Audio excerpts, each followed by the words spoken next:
Alright guys, she is fully slimmed. I used to be able to fit my fist in here. Now I can't, and that is perfect. Absolutely perfect. Oh my god, I'm in awe right now. See? I can't even fit my fist in here. The fronts look great. Oh my god, I'm so happy. I am so happy.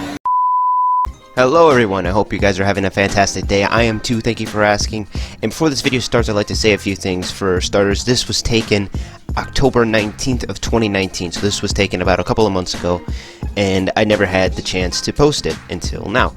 So basically, I'm going to be making commentary on a few of these points, some of the points that just don't make sense because this was horribly filmed. So I'm going to try my best to explain what I was doing.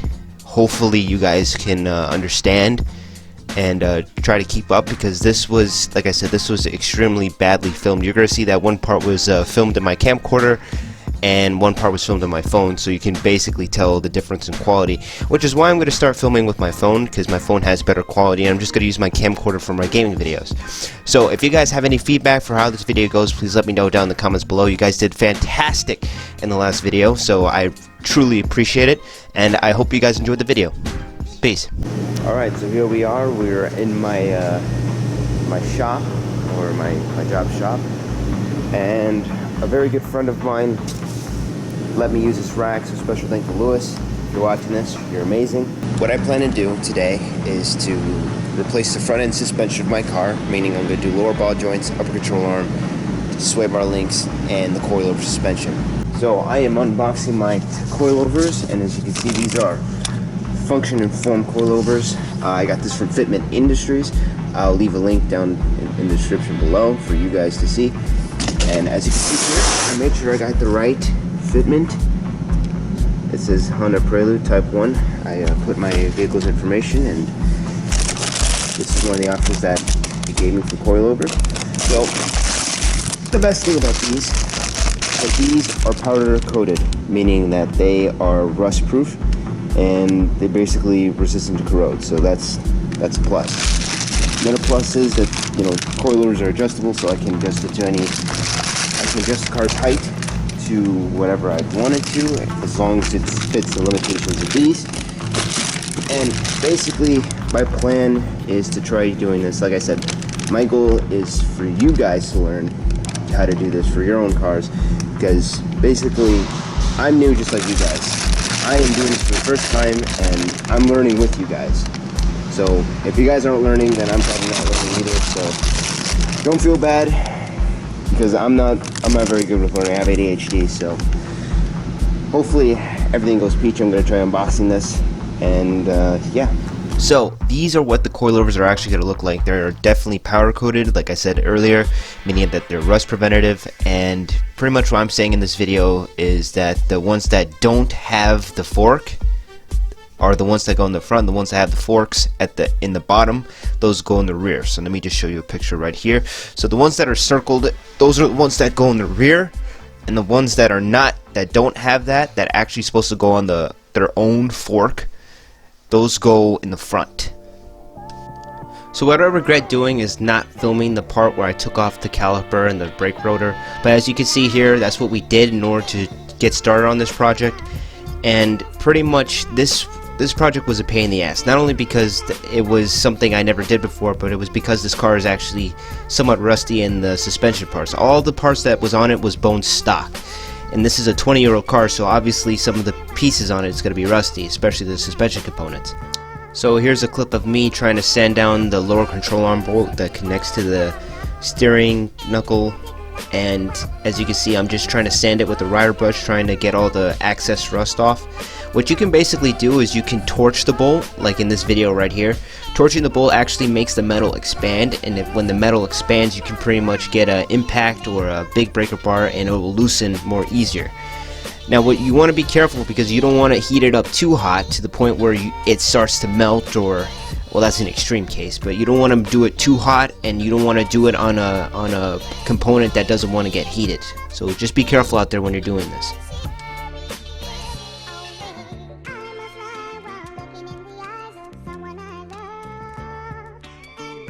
Okay, so we finally got this out. We were afraid that the cotter pin was rusted with this, and it isn't, so thank God we got this out. It took 30 minutes, thanks to Cade and Muhammad for helping me out. And it's really hot, so I'll get to some more adjustments. Flat spot's gonna go to the end of the ball joint. Go here on. You want this to be as parallel as possible. Yeah? Just by looking at it. That'll be good enough. Take this, wrap that around something.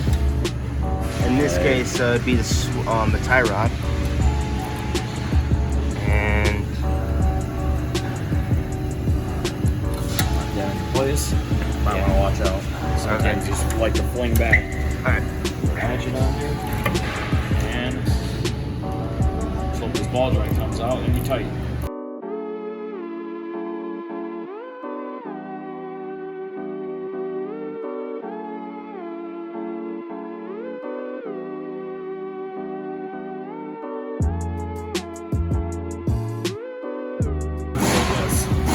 Loosen it. Loosen it up a little bit.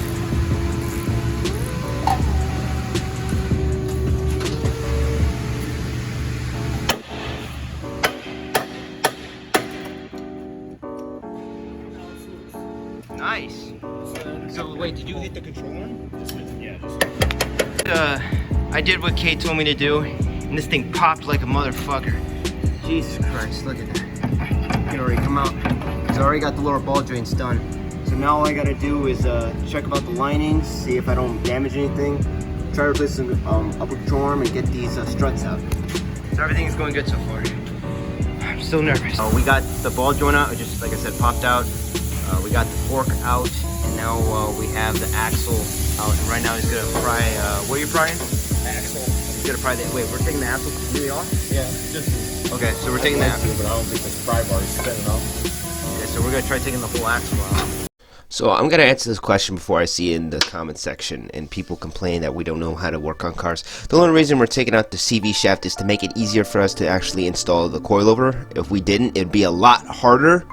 But it is not necessary for you to take out the CV shaft. The only reason we're taking the CV shaft is because we thought since we're already taking out the steering knuckle to replace the ball joint and replacing up a control arm, we might as well, just to make it easier and it's not in the way. Now that I'm thinking about it, we actually had to take off my old coil and strut from the fork, and the only easier way to do that was to actually take off the shaft so we can put the fork back in. It would be very difficult to basically put in the coilover with the strut fork where it's at, because the strut fork is literally right in between the CV shaft. I'll show you guys later just so you guys can have a better visual aid of that, but you guys do not have to do this. I just want to clarify that right now. To use a blowtorch in order to get this tie rod and castle nut off, and as you can see, I actually succeeded. This thing is still fucking hot and I should not touch it. Ow.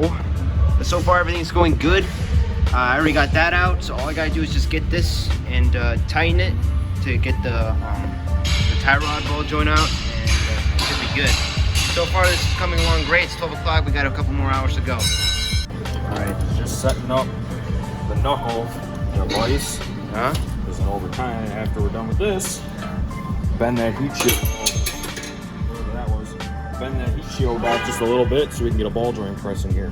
Press the old one out, press the new one in. You can also, sometimes a pain in the ass pressing the old one out.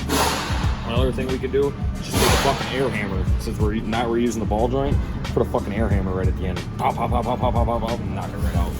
Alright. So it looks pretty rusty in there, so I'll probably try the air hammer first, just because that's the more brute way of doing it. Yeah, okay. Ball joint presses are really good for pressing ball joints in. Sometimes they're a pain to press them out. Yeah, so Go grab an air hammer and a ball joint press and do that. okay, so I already have the ball joints. I got them a few weeks ago. Oh yeah, I got a kit.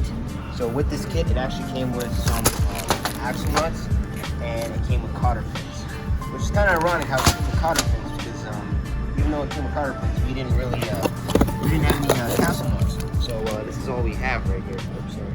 That's all we have right here. So after we started to air hammer the ball joint out, it just didn't work, so we tried heating the ball joint up.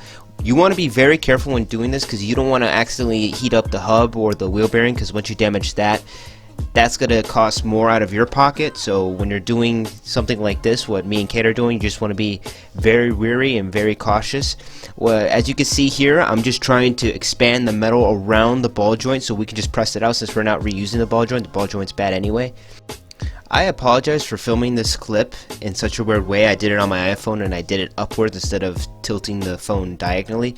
But as you can see here, we're actually trying to air hammer it out after blowtorching it, and it's not easy. If this was like a regular new car that didn't have rusty components, it would have been way easier. And for most of you out there who are watching this, who want to do this to their Prelude, it's got to be rusty. So you got to be willing and knowing of that when you're working on suspension stuff. It's got to be rusty. It's going to take you a while to break out those bolts. But as you can see in the next clip, we persevered and we eventually got the ball joint out. So we're getting this huge rise. We're just going to squeeze that bushing into the control arm. That's pretty much what this is, right? Yeah, ball joint press. Yeah. So it took us about like 10-15, would you say 10-15 minutes to get it out? Because we weren't aiming in the right place.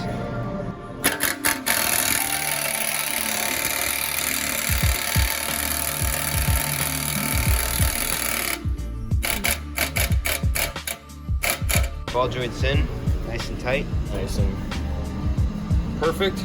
Good. Now next, it's smooth sailing from here. That's the hardest part right there. Oh, all we got to do now, the hardest part is going to be putting that ball joint in and us figuring out how to adjust these coilovers. Okay. Because I've never dealt with coilovers ever. Yeah, these are really easy, simple to do. You spin the bottom and it goes out and you spin that. And I know you have to put them on and then you have to drive it for a little bit where the coils can set, and then bring it back, and then you want to adjust it, because you can't, if you adjust it to the ride height you want and then drive them, they won't seat correctly from what I could be wrong. Oh no, yeah, no, that's they have fine. to set. They have to be on the road and set with pressure on them, and then after that you bring it back in, put it on the lift, and adjust them to your ride height that you want. Yeah. Pretty sure. All right, well, never dealt with one, so I'm unsure. guess we got the other side to deal with now.